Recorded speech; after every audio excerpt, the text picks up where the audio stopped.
Israel மஞ்சள் கோடு வரைக்கும் உடனடியாக பின்வாங்கி இருக்க வேண்டும். ஆனால் இன்னும் அவங்க பின்வாங்கல. இந்த 3 நாளைக்குள்ள இஸ்ரேல் காசாவில் இருக்கக்கூடிய எல்லோ லைனுக்கு பின்வாங்கி இருக்கணும், அவங்க விட்ராவ் ஆகல.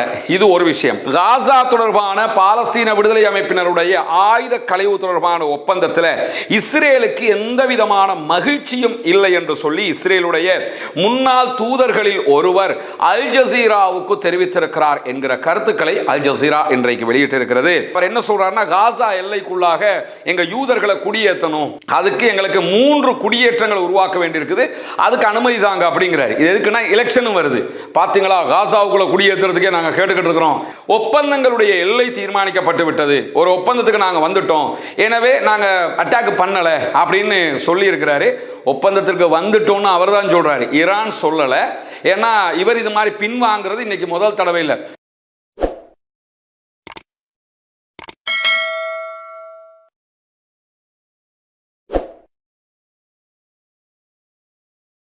அன்பிற்கினிய சகோதர சகோதரிகளே, நம் அனைவர் மீதும் ஏக இறைவனுடைய அமைதியும் கருணையும் உண்டாகட்டுமாக என்கிற உயரிய பிரார்த்தனைகளோடு, காசாவில் 2 ஆண்டு காலமாக இஸ்ரேலிய ஆக்கிரமிப்பு இராணுவம் நடத்தி வந்த ஒரு மாபெரும் இன அழிப்பு யுத்தம் ஒரு யுத்த நிறுத்தமாக மாற்றப்பட்டு அதற்கு பிறகு ஒரு பெரிய ஒப்பந்தமும் கையெழுத்தானது. அந்த ஒப்பந்தம் கையெழுத்தாவதற்கு அமெரிக்க அதிபர் டொனால்ட் ட்ரம்பினுடைய பங்களிப்பு மிக முக்கியமானது என்று பலராலும் பேசப்பட்டு வந்த நிலையில் அந்த ஒப்பந்தத்தை கண்டினியூ பண்ணுவதற்குரிய ஏற்பாடுகளை தற்போது மத்தியஸ்தர்கள் செய்து வந்து கொண்டிருக்கிறார்கள். அந்த நிலையில் துருக்கி, ஈஜிப்ட், கத்தர் ஆகிய நாடுகள் பாலஸ்தீன விடுதலை போராட்ட அமைப்பினரோடு ஒன்றிணைந்து ஒரு முக்கியமான அக்ரிமெண்ட்டுக்கு வந்தாங்க. என்னன்னு கேட்டா, ஆயுதங்களை பாலஸ்தீன விடுதலை போராட்ட அமைப்புகள் காசாவை சேர்ந்த ஒரு சுயாதீன குழுவிடத்தில் ஒப்படைப்பது, இதற்கு பதிலாக காசாவினுடைய அனைத்து பகுதிகளில் இருந்தும் இஸ்ரேலிய ஆக்கிரமிப்பு படைகள் வெளியேறுவது, காசாவை புனரமைப்பது,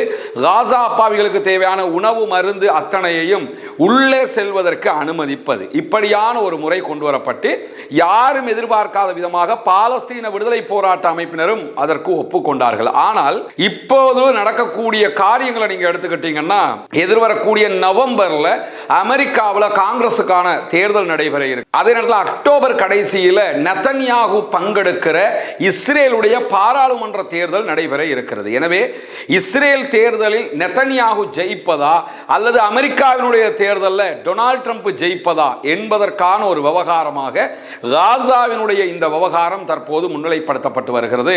காரணம் என்னன்னு கேட்டால், காசாவினுடைய பீஸ் டாக் அடிப்படையில் ஆயுதங்களை பாலஸ்தீன விடுதலை அமைப்பினர் கையளிப்பது, அதற்கு பகரமாக இஸ்ரேல் ஏற்கனவே நம்ம சொன்ன அந்த நிபந்தனைகளை மேற்கொள்வது என்கிற இடத்திற்கு வந்தால், இஸ்ரேலிய பிரதமர் பெஞ்சமின் நெதன்யாகுவால தேர்தல் பிரச்சாரத்தில் ஜெயிக்க முடியாது, தேர்தலில் தோற்று விடுவார். எனவே அவர் இதை ஏற்றுக்கொள்வதற்கு தயாரில்லாத நிலைக்கு வந்துவிட்டார். அதனால தான் 2 நாட்களாக மிக கடுமையான தாக்குதல்களை காசா அப்பாவிகள் மேலே மீண்டும் நடத்த ஆரம்பித்திருக்கிறது இஸ்ரேலிய ஆக்கிரமிப்பு படைகள். அதே நேரத்தில் இந்த சமாதான உடன்படிக்கையை முன்னிறுத்தித்தான் அமெரிக்க அதிபர் டொனால்ட் ட்ரம்ப் தன்னுடைய தேர்தலில் பிரச்சாரம் பண்றதுக்கு ஆரம்பிச்சிருக்கிறாரு.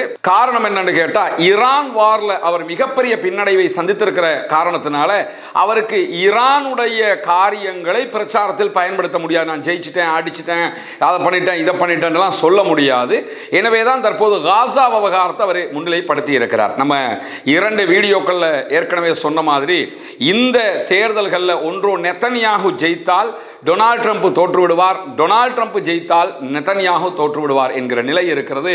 அதற்கான ஒரு ட்ரம்ப் கார்டாகத்தான் இந்த காசா விவகாரத்தை அவர்கள் கையில் எடுக்கக்கூடிய இந்த சூழல்ல, காசா தொடர்பான பாலஸ்தீன விடுதலை அமைப்பினருடைய ஆயுத களைவு தொடர்பான ஒப்பந்தத்தில் இஸ்ரேலுக்கு எந்த விதமான மகிழ்ச்சியும் இல்லை என்று சொல்லி இஸ்ரேலுடைய முன்னாள் தூதர்களில் ஒருவர் அல் ஜசீராவுக்கு தெரிவித்திருக்கிறார் என்கிற கருத்துக்களை அல் ஜசீரா இன்றைக்கு வெளியிட்டிருக்கிறது.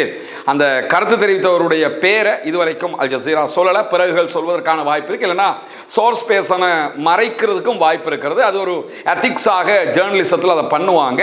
எது எப்படி போனாலும் செய்தி உண்மையானது என்கிற தகவலை நம்ம புரிந்து கொள்கிற அதே நேரத்தில் இந்த அறிவிப்பு வெளியாக இருக்கக்கூடிய இந்த சூழலில் கடந்த 48 மணி நேரங்களுக்குள்ளாக காசாவில் இஸ்ரேல் தன்னுடைய தாக்குதல்களை அதிகரித்திருக்கிறது. அதையும் குறித்த இஸ்ரேலுடைய தூதர் சுட்டிக்காட்டி என்ன சொல்றாருன்னு கேட்டா, அமைதி வாரியத்திடத்தில் இஸ்ரேல் அபிஷியலாக இதை ஏற்றுக்கிற முடியாதுன்னு சொல்லிட்டாங்க. அதனாலையும் அவர்கள் இதிலே மகிழ்ச்சி அடையவில்லை. ஏன்னா நாங்கள் இந்த ஒப்பந்தத்தை ஏற்றுக்கிட்டு எங்களுக்கு பின்னடைவுன்ட்டாங்க. அதே மாதிரி காசாவுக்குள்ள அட்டாக் பண்ணுறதை அதிகரிச்சிருக்கிறாங்க. இந்த ரெண்டுமே இந்த ஒப்பந்தத்தை அவர்களை ஏற்றுக்கொள்ளவில்லை என்பதை தாண்டி அதற்கு எதிராக இருக்கிறார்கள் என்பதை உலகத்திற்கு காட்டுகிற வேலையில் அவங்க ஈடுபட்டிருக்கிறாங்க என்று சொல்லக்கூடிய முன்னாள் தூதர் என்ன சொல்றாருன்னா, நெத்தனியாகுவை பொறுத்தவரையில் பாலஸ்தீன விடுதலை போராட்ட அமைப்பினரோடு ட்ரம்ப் செய்து கொள்ளுகிற இந்த ஒப்பந்தம் ஒரு மாபெரும் தோல்வி அப்படின்னு நினைக்கிறார். இந்த ஒப்பந்தத்தை செய்யறது இஸ்ரேலுக்கும் தோல்வி, அமெரிக்காவுக்கும் தோல்வி, எல்லாருக்கும் தோல்வி அப்படின்னு நினைக்கிறாரு. ஆல்ரெடி ஈரானோட அமெரிக்கா இப்படி ஒரு அக்ரிமெண்ட்டுக்கு போன நேரத்திலேயே அதுவே மாபெரும் தோல்வி என்று அவர் சொல்லி இருந்ததெல்லாம் நமக்கு தெரியும். உண்மையிலேயே ஈரானோட போன ஒப்பந்தம் 100% தோல்வி. காசாவில் நடக்கக்கூடிய இந்த விவகாரமும் உண்மையில் அமெரிக்காவுக்கும் இஸ்ரேலுக்கும் தோல்விதான். அதை புரிஞ்சுக்கிட்டு தான் இதுல இருந்து அவங்க மறுக்கிறாங்க. ஏன்னா இதுல லாபம் அடைய போது பாலஸ்தீன மக்கள். அதனாலதான் பாலஸ்தீன விடுதலை அமைப்பினர் அதற்கு ஆர்வம் காட்டுகிறார்கள். அது தொடர்பாக நம்ம இன்னைக்கு நம்முடைய ரஸ்மின் டாக்ஸ் என்கிற யூடியூப் சேனல்ல தனியான ஒரு இன்டர்வியூ வெளியிட்டு இருக்கிறோம். அதுல விரிவாக பேசி இருக்கிறோம். எப்படி இது காசாவுக்கு நல்லது, எப்படி அமெரிக்காவுக்கும் இஸ்ரேலுக்கும் இது கெட்டதாக அமைய போகிறது என்பதை பார்க்க சகோதரர் அதை பார்க்கிற போது அதிலிருந்து நேரடியாக பல தகவல்களை நீங்கள் தெரிந்து கொள்ள முடியும் என்கிற நிலையில தற்போதைய நிலையில பாலஸ்தீன விடுதலை போராட்ட அமைப்பினுடைய சலுகைகளை தொடர்ந்து இஸ்ரேல் மஞ்சள் கோடு வரைக்கும் உடனடியாக பின்வாங்கி இருக்க வேண்டும். ஆனா இன்னும் அவங்க பின்வாங்கல. இந்த 3 நாளைக்குள்ள இஸ்ரேல் காசாவில் இருக்கக்கூடிய எல்லோ லைனுக்கு பின்வாங்கி இருக்கணும், அவங்க விட்ராவ் ஆகல. இது ஒரு விஷயம். இரண்டாவதாக காசாவுக்குள்ள மனிதாபிமான உதவிகள், மருந்து, உணவுகள் இதையெல்லாம் அனுப்பி இருக்கணும், அதையும் அவங்க அனுப்பல. காசா மீதான தாக்குதல்களை நிறுத்தி இருக்கணும், அதையும் அவங்க நிறுத்தல. வெள்ளிக்கிழமையில இருந்து இதுவரைக்கும் இதை எதையுமே அவங்க நிறுத்தாமல் இருக்கிறதுல இருந்து இவங்க அதை ஒத்துக்கொள்ளவில்லை என்பது வெளிப்படையான நடைமுறையில் விளங்கக்கூடிய ஒன்றாக மாறி இருக்கக்கூடிய சூழல்ல தான் இன்றைக்கும் இஸ்ரேலிய ஆக்கிரமிப்பு ராணுவம் நடத்தி இருக்கக்கூடிய தாக்குதல்களில் காசாவுக்குள்ள 11 அப்பாவிகள் கொல்லப்பட்டிருக்கிறார்கள், ஷஹீதாகி இருக்கிறார்கள். இன்றைக்கு நடத்தப்பட்ட ஒரு தாக்குதலுடைய காட்சியை தான் நீங்க பின்னாடி பார்க்குறீங்க. இவ்வளவு அகோரமான தாக்குதல்களை இஸ்ரேல் இன்றைக்கும் நடத்தி கொண்டிருக்கக்கூடிய சூழல்ல காசாவினுடைய எல்லைகள்ல, காசாவினுடைய பூமிக்குள்ள 3 குடியேற்றங்களை புதிதாக நிறுவ வேண்டும். அதற்கு இஸ்ரேலிய அரசாங்கம் அனுமதிக்க வேண்டும் என்று இஸ்ரேலுடைய தீவிர வலதுசாரி நிதி அமைச்சராக இருக்கக்கூடிய பெசலல் ஸ்மோட்ரிச் இன்றைக்கு விடுத்திருக்கக்கூடிய அறிவிப்புல சொல்லி இருக்கிறாரு. அவர் என்ன சொல்றாருன்னா, காசா எல்லைக்குள்ளாக எங்க யூதர்களை குடியேற்றணும், அதுக்கு எங்களுக்கு 3 குடியேற்றங்கள் உருவாக்க வேண்டியிருக்குது, அதுக்கு அனுமதி தாங்க அப்படிங்கிறாரு. இது எதுக்குன்னா எலெக்ஷனும் வருது பாத்தீங்களா, காசாவுக்குள்ள குடியேற்றுறதுக்கே நாங்க கேட்டுக்கிட்டு இருக்கிறோம், தரமாட்டேங்கிறாங்க என்று தன்னுடைய கட்சியினுடைய வாக்கு வங்கியை கூட்டிக் கொள்ள வேண்டிய தேவை இருக்கிறது. அதே நேரத்தில் சர்வதேசத்துக்கு நாங்கள் விட்டு கொடுக்கல, நாங்கள் இப்படி தான் இருப்போம் என்கிற விதமாக காசாவினுடைய எல்லைகளை கைப்பற்றுவதை உறுதிப்படுத்துவதற்கான ஏற்பாடாகவும் அவர்கள் இதை செய்கிறார்கள். யூதர்களை காசாவுக்குள் குடியேற்றுவதற்கு திட்டமிடுகிறது இஸ்ரேல் என்பதை இதிலிருந்து நம்ம புரிந்து கொள்ளுகிற அதே நேரத்தில் இன்றைய நாளில் அமெரிக்க அதிபர் டொனால்ட் ட்ரம்ப் ஈரான் தொடர்பாக ஒரு முக்கியமான அறிவிப்பை விடுத்திருக்கிறார். ஈரான் விஷயத்தில் அமெரிக்க அதிபர் டொனால்ட் ட்ரம்ப் விடுத்திருந்த அறிவிப்புகளில் மிக முக்கியமானது என்னன்னு கேட்டா, நாங்கள் ஈரான் மீது ஒரு பாரிய தாக்குதலை நடத்த இருக்கிறோம் என்று அறிவித்திருந்தார். நேற்று இன்றைக்கு இந்த அறிவிப்பு வருகிற வரைக்கும் சர்வதேச ரீதியில் எதிர்பார்க்கப்பட்ட ஒரு விஷயம் என்னன்னா, அமெரிக்காவும் இஸ்ரேலும் இணைந்து ஈரான் மீது தாக்குதல்களை மீண்டும் நடத்த போகிறது என்கிற எதிர்பார்ப்புகள் இருந்தது. ஆனால் திடீர்னு அமெரிக்க அதிபர் டொனால்ட் ட்ரம்ப் வந்து என்ன சொல்றாருன்னு கேட்டா, ஒப்பந்தங்களுடைய எல்லை தீர்மானிக்கப்பட்டு விட்டது, ஒரு ஒப்பந்தத்துக்கு நாங்கள் வந்துட்டோம், எனவே நாங்கள் அட்டாக் பண்ணல அப்படின்னு சொல்லி இருக்கிறாரு. ஒப்பந்தத்திற்கு வந்துட்டோம்னு அவர் தான் சொல்றாரு, ஈரான் சொல்லலை. ஏன்னா இவர் இது மாதிரி பின்வாங்கிறது இன்னைக்கு முதல் தடவை இல்லை. நமக்கெல்லாம் தெரியும், இஸ்லாத்தை ஏற்றுக்கொண்ட சகோதர சகோதரிகளுக்கான ஒரு வீடமைப்பு திட்டத்தை இலங்கையினுடைய கிழக்கு மாகாணம் பொத்துவில்ல நம்ம செஞ்சு வர்றோம். ஆல்ரெடி 5 வீடுகள் கட்டி கொடுக்கப்பட்டு விட்டது உரிய சகோதரர்களிடத்தில். அல்ஹம்துலில்லாஹ், அதற்காக உதவி செய்த அத்தனை பேருக்கும் அல்லாஹு தாலா அருள் புரிய போதுமானவன். உங்களுடைய பொருளாதார உதவிகள், ஜக்காத்து, தான தர்மங்களை கொண்டுதான் இந்த பணிகளை நம்ம செஞ்சு வர்றோம்ங்கிறது உங்களுக்கு தெரியும். எந்த ஒரு நிதி நிறுவனத்திடமிருந்தும் பணத்தை கொண்டு வந்து இந்த பணிகளை நம்ம பண்ணலை. யூடியூப் சேனலில் நம்ம அறிவிச்சுக்கிட்டே இருக்கிறோம். அதை பார்க்கிற சகோதரர்கள் செய்யக்கூடிய உதவிகள் மூலமாகத்தான் இதுவெல்லாம் நடைபெற்று வருகிறது. அந்த அடிப்படையில் தற்போது நம்ம 6, 7 ஆகிய 2 வீடுகளை கட்டிக்கிட்டு இருக்கிறோம். 8வது வீடு கட்டுவதற்குரிய அடித்தளமும் போடப்பட்டிருக்கிறது. இந்த வேலைகள் முடிஞ்சதோடு அந்த வேலையை நம்ம ஆரம்பிச்சிருவோம். அதை இப்போ என்ன நிலைமையில் இருக்குதுங்கிறத பார்க்குறதுக்காகத்தான் வந்திருக்கிறோம். பண உதவி செய்யக்கூடிய சகோதரர்கள் அவர்கள் தரக்கூடிய பணத்திற்கான வேலை நடைபெறுகிறதா என்பதை தெரிந்து கொள்ள வேண்டும் என்பதற்காகத்தான் இந்த வீடியோக்களை நம்ம போட்டுக்கிட்டு இருக்கிறோம். எனவே இந்த பணிகள் இப்பொழுது என்ன நடக்கிறது என்பதை வந்து பாருங்கள். நபிகள் நாயகம் ஸல்லல்லாஹு அலைஹி வஸல்லம் அவர்கள் இந்த நட்பணிக்காக உதவி செய்வதற்கு நிறைய வலியுறுத்தல்களை சொல்லி இருக்கிறார்கள். குறிப்பாக தான தர்மங்கள் தொடர்பான நிறைய நபிகள் நாயகத்துடைய வழிகாட்டுதலையும் திருமறை குர்ஆனுடைய வழிகாட்டல்களையும் நம்ம பார்க்க முடிகிறது. அதே நேரம் ஜக்காத்து நிதிகளை பொறுத்தவரையில் ஜக்காத்து 8 கூட்டத்திற்கு நம்ம கொடுக்க முடியும். அதில் ஒரு கூட்டத்தினர் முஅல்லஃபத்துல் குலூப், உள்ளங்கள் ஈர்க்கப்படுகிறவர்கள், இஸ்லாத்தை ஏற்றுக்கொள்கிறவர்கள். அப்படியானவர்களுக்காகத்தான் இந்த வீடுகளை நம்ம கட்டிக்கிட்டு இருக்கிறோம். இந்த நிதியை பொறுத்தவரையில் நீங்கள் மிஸ்கீன்கள், ஃபக்கீர்கள், அதே போன்று முஅல்லஃபத்துல் குலூப், உள்ளங்கள் ஈர்க்கப்படுகிறவர்கள் என்கிற 3 வட்டத்துக்குள்ளேயும் இந்த மக்கள் வந்துருவாங்க. உங்கள் ஜக்காத்து பணத்தை நீங்கள் இதுக்காக தருகிற நேரத்தில் 3 சாராருக்கும் ஜக்காத்து கொடுத்த நன்மைகளும் உங்களை வந்து அடைந்து விடும். நான் அப்படி பண்ணுவேன் இப்படி பண்ணுவேன் பாரு, நாங்கள் எதுக்குன்னு ரெடின்னு ஈரான்காரங்க சொல்லுவாங்க, ஆனால் பண்ண மாட்டார். அந்த மாதிரி நிலைமை இருக்கும். அதனுடைய ஒரு பட்டியலையே இன்றைக்கு அல் ஜசீரா வெளியிட்டிருப்பதை நீங்கள் பார்க்க முடியும். ஈரான் விஷயத்தில் ட்ரம்ப் இதுக்கு முன்னாடி எத்தனை தடவை பின்வாங்கி இருக்கிறார் என்கிற செய்திகளை பொறுத்தவரையில் மார்ச் 21ஆம் தேதி ஈரான் ஹொர்முஸ் ஜலசந்தியை முழுமையாக திறக்கல. அப்படி திறக்கலை என்று சொல்லி சொன்னால் நாங்கள் தொடர்ந்து ஈரான் மேலே ஈரானுடைய மின்சார நிலையங்களை முழுதாக அழிச்சிருவோம் அப்படின்னு சொல்லி ட்ரம்ப் ஒரு அறிவித்தல் விடுத்திருந்தார். பிறகு என்ன சொன்னார்னா, அவங்க எங்களோட பேசிக்கிட்டு இருக்கிறாங்க, ஒரு 5 நாளைக்கு பிறகு அடிப்போம்னாரு. அதுக்கு பிறகு என்ன செஞ்சாருன்னா, இன்னொரு 1 வீக்குக்கு பிறகு அடிப்போம்னாரு. இந்த மாதிரி அந்த அவருடைய எச்சரிக்கையை பிற்போட்ட வரலாறு இருக்கிறது.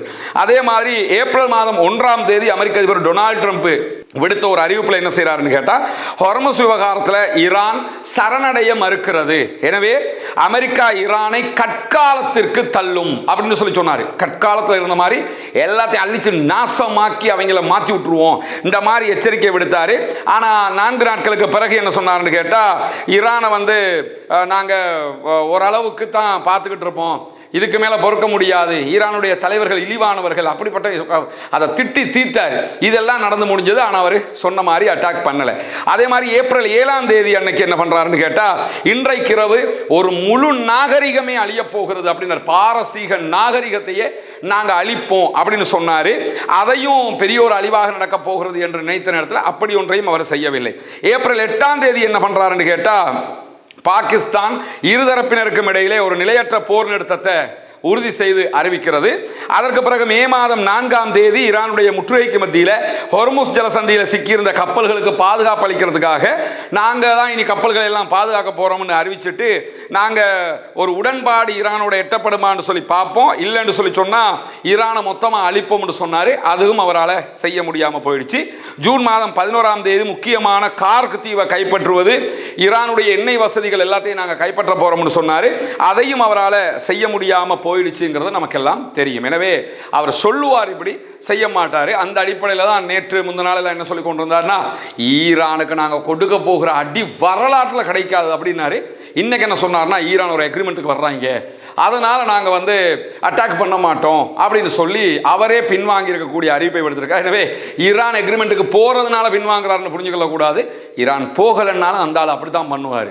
ஏன்னா அந்த ஆள் அப்படிப்பட்டவர் தான்ங்கிறது நமக்கெல்லாம் தெரியும். அப்படிப்பட்ட ஒரு சூழலில் ஈரான் இன்றைக்கு இருபக்க செய்திகளை அனுப்பியிருக்கக்கூடிய ஒரு செய்தியை பார்க்க முடியும். ஈரானுடைய வெளியுறவு அமைச்சர் அப்பாஸ் ஆராக்சி வெளியிட்டிருக்கக்கூடிய அறிவிப்புகளில் துருக்கி, சவுதி அரேபியா உள்ளிட்ட பிராந்தியத்தில் இருக்கிற எல்லா நாடுகளோடையும் அவர் டெலிஃபோன் கால் பேசியிருக்கிறாரு. பேசின நேரத்தில் என்ன சொல்றாருன்னு கேட்டால், பாகிஸ்தானோடையும் பேச்சுவார்த்தை நடத்தி இருக்கிறார். எல்லாரிடத்திலும் அவர் சொன்ன ஒரு விஷயம் என்னன்னு கேட்டால், ராஜதந்திரத்திற்கான கதவுகளை திறந்துதான் வைத்திருக்கிறோம், நாங்கள் பேச்சுவார்த்தை நடத்துறதுக்கு எப்பயும் ரெடியாக இருக்கிறோம், அதே நேரத்தில் எங்களை தற்காத்துக் கொள்வதற்கு எனி டைம் ரெடியாகவே இருக்கிறோம், நாங்கள் பேச்சுவார்த்தைக்கும் ரெடி, அட்டாக்குக்கும் ரெடி, சண்டைக்கும் தயார், சமாதானத்திற்கும் தயார் என்கிற செய்திகளை சொல்லியிருக்கிறது மட்டுமல்லாமல் மீண்டும் ஒரு முறை பதட்டம் அதிகரிப்பதற்கான வாய்ப்புகள் இருக்கிறது என்பதையும் அவர் சொல்லியிருக்கிறார். எங்களை அமெரிக்கா சீண்டினால் திரும்ப நாங்கள் அட்டாக் பண்ணுவோம், எனவே பதட்டம் தணிந்து விட்டது என்று புரிந்து கொள்ள முடியாது. இதே நேரத்தில் ஐஆர்ஜிசி இன்றைக்கு ஐஆர்ஜிசியோடு இணைந்து ஈரானுடைய கூட்டு இராணுவ தலைமையகம்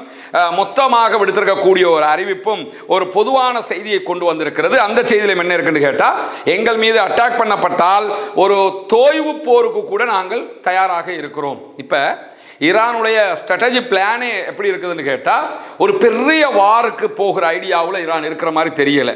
அமெரிக்காவும் அப்படி ஒரு நிலையில இல்லை. ஆனால் இப்ப நடக்கிற இந்த யுத்தம் இருக்குல்ல, இதை கண்டினியூ பண்றதுக்கு ஈரான் தயாராக இருக்கிறாங்க. அது ஈரானுக்கு பாதுகாப்பும் கூட. என்னன்னா ஒரு 2 நாளுக்கு ஒருக்கா ஒரு அட்டாக் பண்றது, ஹொர்முஸ்ல போற கப்பல்களுக்கு அடிக்கிறது. ஹொர்முஸும் மூடப்பட்டிருக்கிறது, ரெட் சீயும் மூடப்பட்டிருக்கிறது. எனவே இந்த மாதிரியே செஞ்சுக்கிட்டு இருக்கும் போது உலக நாடுகளுக்கு பெரிய அழுத்தமாயிரும், அரபு நாடுகளுக்கு பிசினஸே இல்லாம போயிடும். அப்படி ஒரு சூழல் வரும்போது ஈரான் சொல்வதை கேட்பதை தவிர அவர்களுக்கு வழியே இல்லை. எனவே அனைத்து அரபு நாடுகளையும் வலிக்கிழுப்பதற்காக ஈரான் இப்படியான ஒரு வேலையை செய்ய தயாராகி வருகிறது என்கிற செய்திகள் இன்றைக்கு வெளியாகி இருப்பதை நம்ம பார்க்க முடியும். அதே நேரத்தில் ஈரானுடைய தற்காலிக பாதுகாப்பு அமைச்சராக செயல்பட மஜீத் இப்னு ரஸா வெளியிட்டிருக்கக்கூடிய அறிவிப்பில் என்ன சொல்றான்னு கேட்டா, எதிரிகளிலிருந்து வரக்கூடிய ஒவ்வொரு அச்சுறுத்தலையும் ஈரான் உண்மை என்றும் நம்பக்கூடியது என்றும் தான் புரிந்து கொள்கிறது. அமெரிக்க அதிபர் அடிப்பாருன்னா அடிக்க மாட்டாரும் நாங்க நினைக்க மாட்டோம், அடிப்பாரு, உண்மையா நடக்கும் அப்படின்னு சொல்லித்தான் நாங்க நம்புறோம் அப்படின்னு சொல்றவர் என்ன சொல்றாருன்னு கேட்டா, எங்க மேல ஒரு சைக்காலஜிக்கல் வார அவங்க நடத்துறாங்கிறது எங்களுக்கு தெரியும். உளவியல் போர், இந்த அடிக்கப்புறம் அந்த அடிக்கப்புறம் அப்படி அடிக்கப்புறம் இப்படி அடிக்கப்புறம்னுங்கள எல்லாரும் பயந்துருவாங்க. இந்த மாதிரி ஒரு சைக்காலஜிக்கல் வாரத்தை அவங்க நடத்திக்கிட்டு இருக்கிறாங்க. ஆனாலும் நாங்க கவனக்குறைவாக இருந்துருவோம் என்ற அர்த்தம் இல்லை, எல்லாவற்றையுமே நாங்கள் கவனமாகத்தான் பார்த்துக்கிட்டு இருக்கிறோம். எங்களுடைய ராணுவம் எனி டைம் தயாராக இருக்கிறது, ஏவுகணைகள் முனைகளோடு தயாராக இருக்கிறது அப்படிங்கிறாரு. அப்படின்னா என்ன அர்த்தம்னா அட்டாக் பண்றதுக்கு ரெடியாக இருக்கிறோம் அப்படின்னு சொல்லியிருக்கிறாங்க. எனவே ஈரான் எந்த நேரமும் அமெரிக்காவோடு ஒரு சண்டைக்கு தயாரான நிலையில் இருக்கிறது என்கிற செய்திகள் இன்றைக்கு வெளியாகி இருப்பதை நம்ம பார்க்க முடியும். தொடர்ந்து இணைந்திருங்கள் ரஸ்மின் மேசி நியூஸ் மற்றும் ரஸ்மின் டாக்ஸ் ஆகிய 2 சேனல்களோடு. வரக்கூடிய உண்மை செய்திகளை உடனுக்குடன் உங்களோடு பகிர்ந்து கொள்வதற்கு தயாராக இருக்கிறோம். ஆக்கிரமிப்புகள் ஓய வேண்டும், ஆக்கிரமிப்பாளர்களும் ஓய வேண்டும் என்கிற உயரிய பிரார்த்தனைகளோடு ஆக்கிரமிப்பாளர்களுக்கு எதிராக தொடர்ந்தும் ஜனநாயக ரீதியாக குரல் எழுப்புவோமாக. வாகிறது அவ்வானா அல்ஹம்துலில்லாஹி ரப்பில் ஆலமீன்.